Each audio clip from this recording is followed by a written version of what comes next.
He noticed the priest who had stepped out onto the track and blessed the forehead of one of the horses. Lo and behold, this horse won the race. Now for the next race, the priest steps out onto the track and blesses on the forehead, the eyes, the ears, the hooves of one of the horses.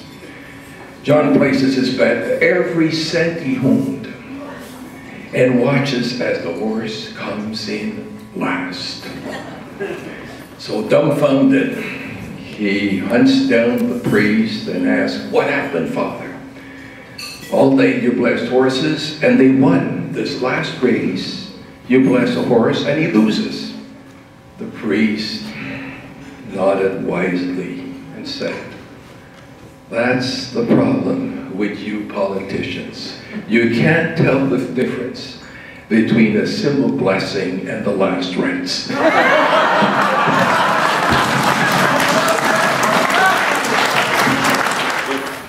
Melanson ever got to Tom Davies Square, he'd run around the place stabbing people with his pointy mustache.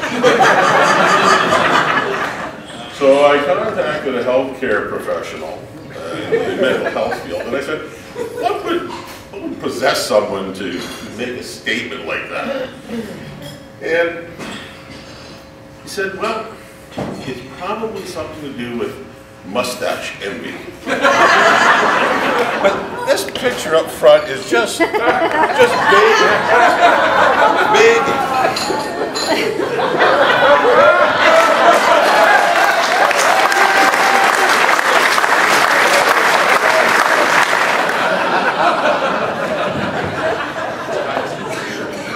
Well, I wanted to welcome you all to the Liberal Convention here tonight.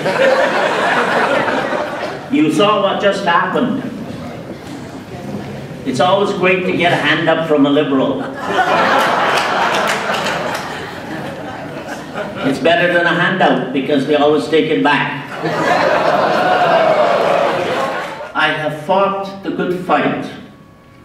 I have finished the race. I have kept the faith. I now pass the torch to a new generation, but I will continue to observe events and to comment on them from the safety of a Tim Hortons.